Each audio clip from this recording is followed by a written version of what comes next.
बिस्मिल्लाहिर्रहमानिर्रहीम। अस्सलाम वालेकुम viewers, welcome to my channel 504 essential words. Friends, आज हम न्यू वोकेबलरी करेंगे, तो चलिए आते हैं अपनी न्यू वोकेबलरी की तरफ। आज का पहला लफ्ज़ है ओथ। इसे प्रोनाउंस करते हैं OATH, ओथ, और इसकी ग्रामेटिकल पोजीशन है नाउन। तो चलिए इसके इंग्लिश मीनिंग्स की तरफ आते हैं। A promise that something is true, यानी वो वादा करना किसी चीज के बारे में कि ये चीज सही है, एक्यूरेट है, ठीक है।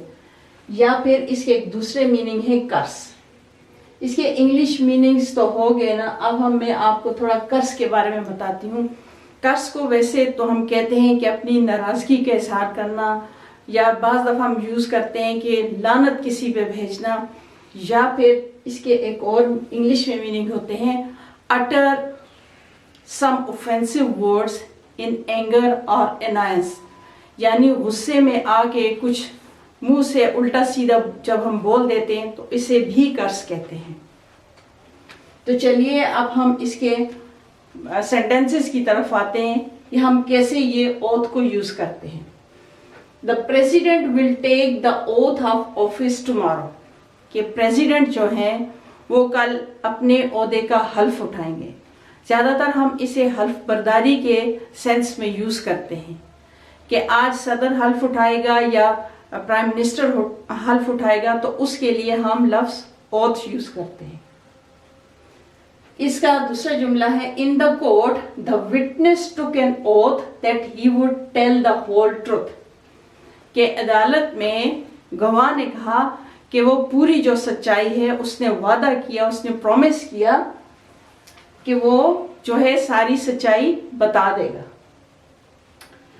When Terry discovered that he had been abandoned, he let out an angry oath.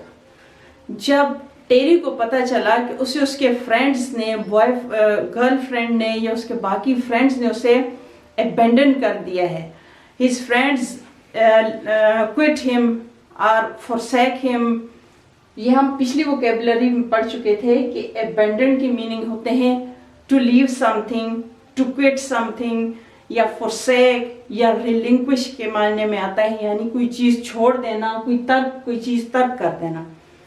तो जब when Terry came to know that he had been abandoned, कि उसे छोड़ दिया गया, उसे अकेला छोड़ दिया गया है, तो he let out an angry oath, तो उसने अपने गुस्से का इजहार इस तरह किया कि he uttered some offensive words in anger or annoyance, तो उसने अपने गुस्से के इजहार के लिए कुछ अपने मुंह से बुरे अल्फाज निकाले, कुछ बुरी बातें की, अपने गुस्से का जिस तरह भी उसने इजहार किया। तो यहाँ पे ओथ को हमने, एंग्री ओथ को हमने उसके गुस्से के इजहार के लिए उसने जो वर्ड्स यूज किए, तो उसके लिए हमने एंग्री ओथ यूज किए। अब हम इसके सिनोनिम्स की तरफ आते हैं। तो इसका पहला सिनोनिम है वाव, प्रॉमिस, प्लेज और स्वेयर। इन सारे वर्ड्स जो हैं, ये सारे वर्ड्स जो हैं, ये ओथ के मीनिंग देते हैं, एक वादे के, एक प्रॉमिस के मीनिंग हमें देते हैं।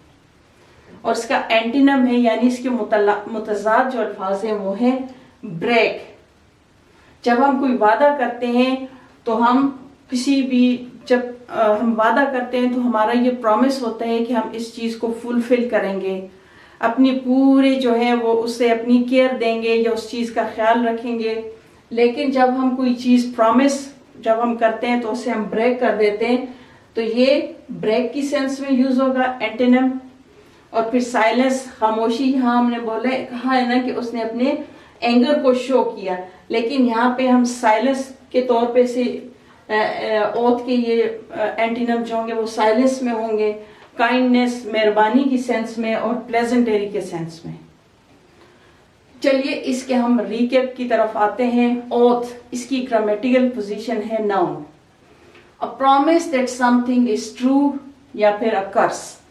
ओथ दो मीनिंग दे रहे हैं, एक तो प्लेज, प्रॉमिस और वोव की सूरत में, और दूसरा जो है नाराजगी का इजहार करना, अटर सम वर्ड्स इन एंगर और एनायंस। اس کا پہلا جملہ ہے the president will take the oath of office tomorrow. President جو ہے وہ کل اپنے عہدے کا حلف اٹھائے گا. دوسرا ہے in the court the witness took an oath that he would tell the whole truth. Court میں گواہ نے وعدہ کیا, اس نے پرومس کیا کہ وہ سب سچائی بتا دے گا. When Terry discovered he had been abandoned, he let out an angry oath. جب ٹیری کو پتا چلا کہ اسے چھوڑ دیا گیا ہے تو اس نے اپنے غصے کا اظہار کیا. اس کے سینونیم ہے vow, promise, pledge, swear. اور اینٹینمس ہیں break, silence, kindness اور pleasantry. امید ہے فرینڈز آپ کو میری آج کی یہ ووکیبلری اچھی لگی ہوگی. اگر آپ کو اچھی لگی ہے تو پلیز اسے لائک کیجئے, شیئر کیجئے, کمنٹ کیجئے اور میرے چینل کو سبسکرائب کیجئے. اللہ حافظ.